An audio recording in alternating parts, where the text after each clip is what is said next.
today I have this cute little ladybug card to show you with a matching envelope. And I wanted to point out that the stamp set I used to create this card is from the Little Ladybug Stamp Set. This is part of the Sale-A-Bration sale going on right now. And it is available for hosts to earn with a $300 party. Or if you want to splurge a little bit, you can earn this on a $300 individual order.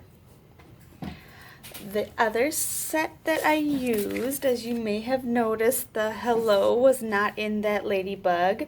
Sometimes it's fun to bring in older stamp sets to join with the newer ones. So I pulled out this accented blooms, and you could use either of these, the hello or the thank you, and they coordinate with this super great tailored tag punch, which is one of my go-to punches.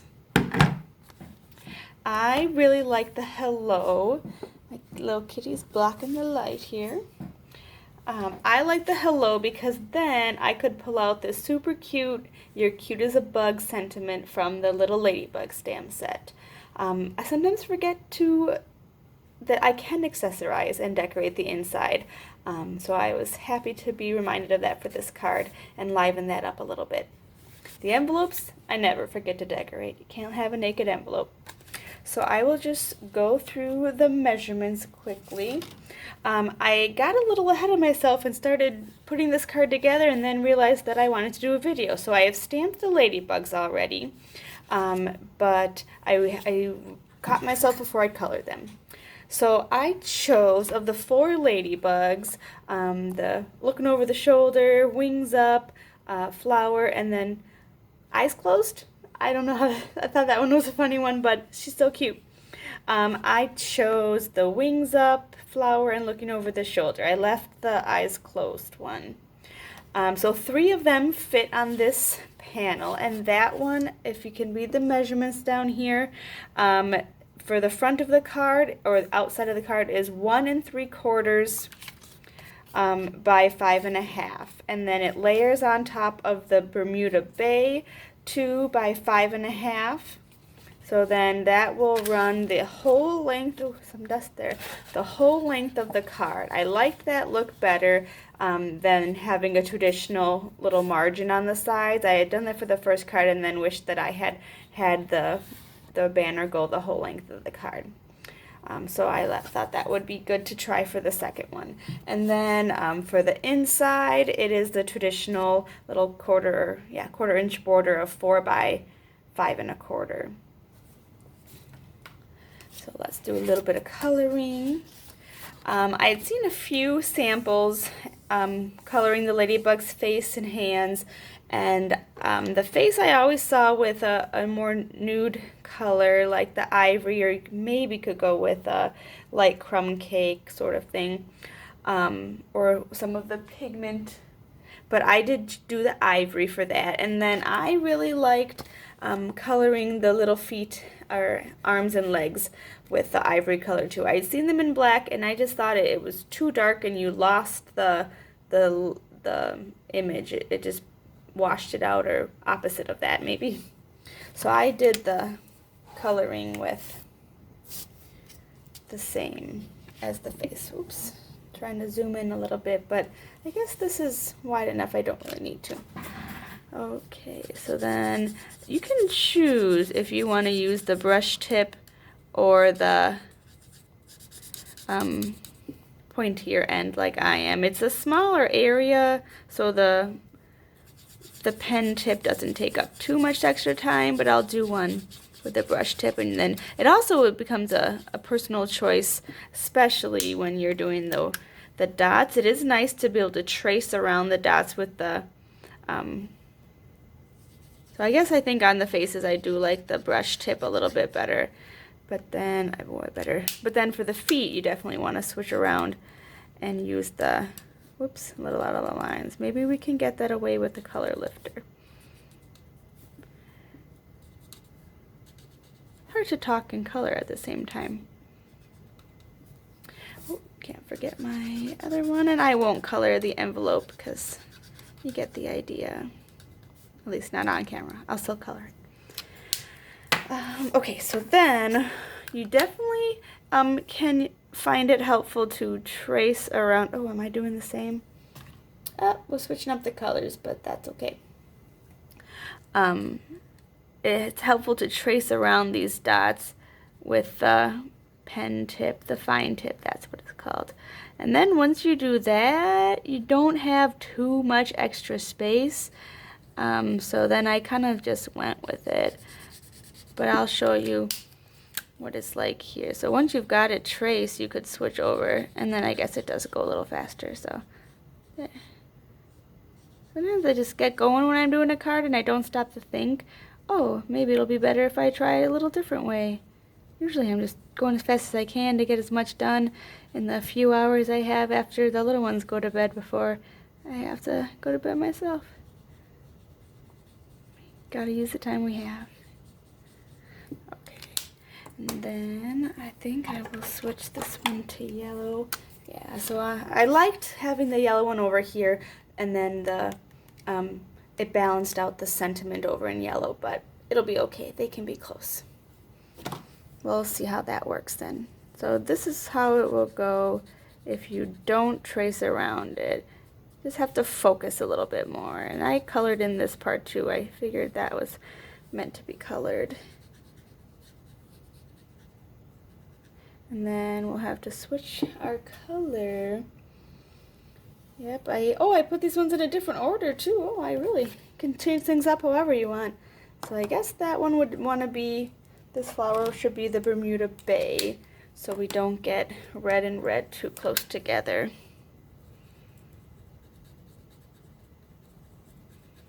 So these are the blendabilities. Oh, that's the old version.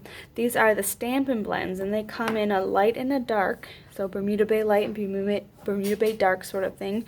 And they are intended for blending, like using the markers together, but you don't have to. These do color super nicely, even if you're not using them to blend color or do a lot of intricate, experienced coloring. They work just as well for good old-fashioned filling in space with one color. And I did not color over the shaded areas. I left those bare to keep more of that sketched look. I wish I could sketch, but I use other mediums to be creative. I don't draw or paint, but I stamp. And then I think I liked having yellow on the inside on my other card, so I'm going to keep that one the same. Kind of fun to see the Ladybugs, different designs in the same color. How that changes the look of things. It really is therapeutic and relaxing to color. Some of the adult coloring books I've seen, though, too intricate. Give me nice wide spaces so I don't have to focus so much. This is my adult coloring. Okay, and then while I've got this one here, I'm gonna stamp the sentiment so I don't forget, like I sometimes do. Didn't line that up on the block, so I will turn it a little bit. Oh, that stamped nicely. Even if you've been stamping a while and you usually get your stuff good, you still feel that little bit of like, ooh, got it right. Even if you usually do get it right, you still feel happy. There you go. Oh, this is the Take Your Pick tool. You've maybe seen this by now if you watch other crafting videos or maybe have one yourself. It does have a pointy tool for poking the holes out or poking the little parts out of paper, out of intricate dies, and then also a spatula for scooping sequins or lifting things up that maybe you stuck down and need to remove. But my favorite part is the putty end for picking up most of our, what are these ones? Embellishments have the self-adhesive on the back and they work super well. Some of the larger embellishments have really sticky adhesive, and then you gotta really push and come from like underneath and kind of scoop up, just because if you don't, the embellishment pops off of the sticky. But for these small ones like the pearls and the rhinestones, the Take Your Pick tool is super, super handy. We'll use that again on the front of the card. And then after the coloring, this comes together pretty quickly. You can do the inside or outside. Oh, are you fold the valley, so this is my valley, together like me, or do you fold the valley out? Two sides of the argument, but I like to do the valley folding in on itself. Another debate. How do you apply your adhesive? Do you layer? Oh, got a little snag going out. If you've ever had this, you can just open it up and tighten it till it all is round around. And then most of the time that fixes that. Once in a while you have a defective one that doesn't cooperate, but most of the time you can fix those little snags. This part I love, when you get a good perfect border. I think that's what I love about stamping, is that you can be precise if you want to, and I have that in my nature, just that love of precision and neatness and everything working out right. But also, if you just want to let go and go with the flow, it works for those kind of people too. Stamping works for everyone. Right, and then I always suggest assembling your layers first before you put it on the card. Sometimes it's for maybe people who are fast-paced or people who are new or don't like clutter. You just like to kind of get things down, so you might reach for the first one and then layer. But if you make a mistake on your top one, then you might want to change the design of the card.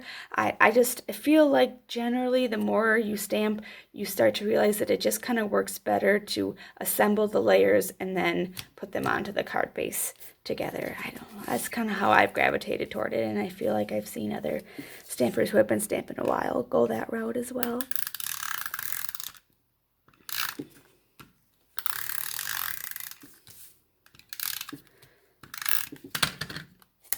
I also love our grid paper. Even if you don't do classes and you just stamp for yourself, I highly recommend the grid paper. Really, really helpful in lining up your cardstock, so you know your cardstock straight, and then that makes it easier to put the layers on straight, to get your stamps on straight. I just like lining everything up. So pretty. Alright, got to make sure. I just did a card class for a lot of beginners, and it was so cute. She had her nice pretty design on the inside. She opened it up and she had her top on, or the bottom on the top, and it doesn't even matter. I said send it to someone that really knows you and they totally won't mind your creative approach or creative accident. Alright, so I do want to make sure that I get mine right. I hope we all have a friend like that will appreciate the beauty in our card and not worry about the silly boo-boo we made. I have young children. Maybe people don't usually say boo-boo, but you get those certain kid words in your vocabulary and they come out even when you're not talking to kids. My oldest daughter is 4.5, and she keeps asking to do cards with Mama at class, and I keep telling her, I don't think you're ready for class with the ladies, but we can do cards by yourself. She gotta hold me to it, so I don't forget. You have to keep your promises. Right, I need to find a scrap here, and Mango Melody, one of my favorite yellows, or maybe you'd call it an orange. I just think it's so bright and happy. I always like to practice on my paper, but especially when you have a stamp with a lot of ink coverage, you just want to make sure that that has kind of got a good base layer. Like, see, it filled in a lot on that second one, and then I'm going to be even more confident of how it will stamp on my paper. Oh, pretty nice. And it doesn't have to be perfect, but enough that, you know, you won't notice, your eye won't be super drawn. There's like a little spot that's not super fit like perfectly, but it's solid enough that that's the first thought you have is like, oh, that's a yellow 6-side hexagon, and you're not noticing all the holes like maybe you would on the first one. Doesn't have to be perfect, but I like to try to strive for that. Oh, we're not cutting, we're punching. So, love our streamlined lockdown punches, so handy. I always write on here too. I figure even if I sell it once it's retired, they will find that helpful. And you punch upside down, we call it, so you can see what you're doing, and you use a little bit of muscle, and you just kind of let it pop. Sometimes they fly. I thought it was going to fly. Alright, and then use some regular size dimensionals. My Stampin' Ladies are always asking me if we use regular or the minis, which are super, super tiny. And I say, always use the regulars if you can. And if it's too small, I just came up with this one, a simple design. It's some real tight spaces there on the outsides, so I did use minis for that one. But this is a nice big design. You can definitely fit the regular size dimensionals on there. I like to go for the corners. And then because this one's pretty tight, I didn't do a center one, but on anything a little bigger, I would have put one in the center for sure. Whoops. Alright. Try to get this over a little bit, but not all the way. And if you don't push it down super hard, you are able to lift it up, but I think I like that. And I liked how I had the other arrangement where there was a little bit more of an open space for that. If I had done that here, I think it would have been too close to the middle. And so I just kind of went somewhere in between where the dip was, or the open space, and just kind of went with the space on the card and not exactly trying to fill in the V kind of like I did here. I'm so glad I have props because I'm not good at explaining things. And the finishing touch with our rhinestones. We have some new rhinestones, the champagne, and they are gorgeous. Currently they are not orderable, but they will be back. New in the mini catalog, which we used to call our spring, summer, or occasions catalog. But I really like them, and I really like them paired with the copper trim. They go super, super well together. But on this card, I think it calls for regular dimensionals. These aren't dimensionals. These are rhinestones.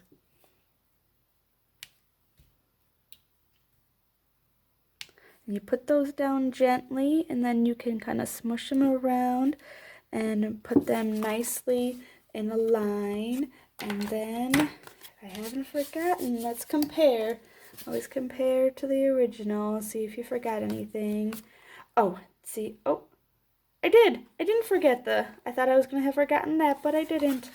Sometimes I remember more than I think. So there you go. You can have a lot of flexibility, color it however you want, put your own twist on it. This one I didn't have a room, but at the class I did for this, I had a young lady put her line of 3 rhinestones down here along the side. That was really cute too. I wish I had thought of that to show you another way to do that. But it's so fun to do a class or craft with other people and kind of see how they put their own spin on things. So craft with others whenever you can. But it's sometimes fun to have your own solo relaxing crafting time too. So thanks for joining me. I hope you're inspired to create something and have a lot of fun. And yeah, thanks for your time.